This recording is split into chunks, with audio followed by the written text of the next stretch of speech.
రాష్ట్ర ప్రభుత్వం వరద నివారణ చర్యలు తీసుకోవడంలో పూర్తిగా విఫలమైపోయింది.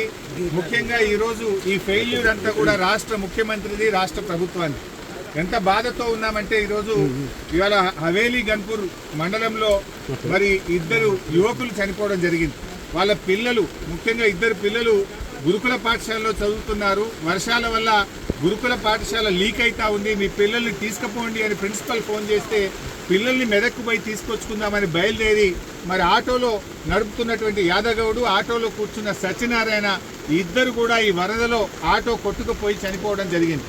ఆ ఇద్దరు దాదాపు కొన్ని గంటల పాటు కరెంటు పోల్ పట్టుకొని ప్రభుత్వం నుంచి ఏదైనా సహాయం అందుతుందా, హెలికాప్టర్ వస్తుందా, ఎన్డీఆర్ఎఫ్ బృందాలు వస్తాయా అని 4-5 గంటలు ఎదురు చూశారు. కరెంటు పోల్ మీద నుంచి ఫోన్లు కూడా చేశారు. కానీ కలెక్టర్ గారు కానీ జిల్లా యంత్రాంగం ఎవరు స్పందించలేదు. మధ్యాహ్నం 2 తర్వాత కరెంటు పోల్ కూడా వరద ఉధృతికి పడిపోయి ఆ వరదలో కొట్టుకొని ఆ ఇద్దరు కూడా చనిపోవడం జరిగింది. అంటే ఇది కేవలం ప్రభుత్వ వైఫల్యం. నిన్న ఒక మంత్రి గారు మాట్లాడుతూ అంటాడు, హెలికాప్టర్ అంత అవసరమైతే తప్ప వాడద్దట, మీరు మాత్రం పెళ్లిలకు వాడండి, బీహార్లో రాజకీయాల కోసం వాడండి, మీ సొంత కార్యక్రమాలకు వాడుకోండి. ఆనాడు ఖమ్మం జిల్లాలో కూడా హెలికాప్టర్ పంపకపోతే ప్రాణాలు పోయినాయి. ఇవాళ మెదక్ జిల్లాలో కూడా సకాలంలో హెలికాప్టర్ రాక ప్రజల ప్రాణాలు పోయినాయి. అంటే ప్రభుత్వం ముందస్తు చర్యలు తీసుకోలేదు. నిజాం సాగర్లో ఈ వరద ఉధృతిని చూసి గేట్లెత్తి ముందుగానే నిజాం సాగర్ను ఖాళీ చేసి ఉంటే బ్యాక్ వాటర్లో ఇంత నష్టం జరిగి ఉండేది కాదు. అటు ఇంజనీరింగ్ లోపం ఉంది, ప్రభుత్వ వైఫల్యం ఉంది.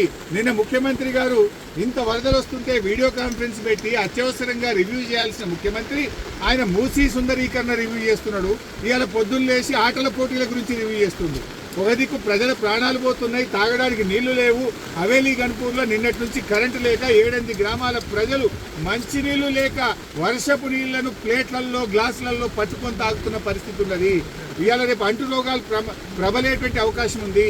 వచ్చే 24 గంటలు ఇంకా పెద్ద ఎత్తున వర్షాలు ఉన్నాయని వాతావరణ శాఖ చెప్తా ఉంది. ప్రజలు ఇబ్బందుల్లో ఉన్నారు. ప్రభుత్వం ఇప్పటికైనా మేల్కొని అత్యవసర చర్యలు చేపట్టి ప్రజలను కాపాడుకోవాలి.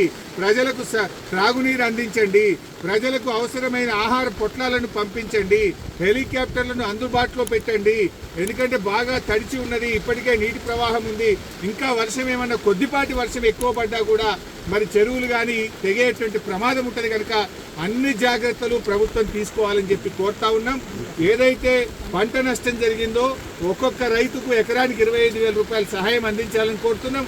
చనిపోయిన ఆ 2 కుటుంబాలకు కూడా ఒక్కొక్కరికి 25 లక్షల ఆర్థిక సహాయం అందించాలని కోరుతున్నాం. ఇక్కడే పక్కనే దూప్ సింగ్ తండా ప్రజలు తండాను వదిలిపెట్టి గుట్ట మీద ఉన్నారు. రాత్రంతా కూడా గుట్ట మీదనే ఉన్నారు. వాళ్ళకి మంచినీళ్లు లేవు, ప్రభుత్వం కూడా అక్కడికి చేరుకోలేదు. వెంటనే ఆ దూప్ సింగ్ తండా ప్రజలు గుట్టల మీద ఉన్నారు, వాళ్ళను కూడా కాపాడాలని, వాళ్ళకి భోజనాలు, మంచినీళ్లు అందించాలని చెప్పి ప్రభుత్వాన్ని డిమాండ్ చేస్తుంది.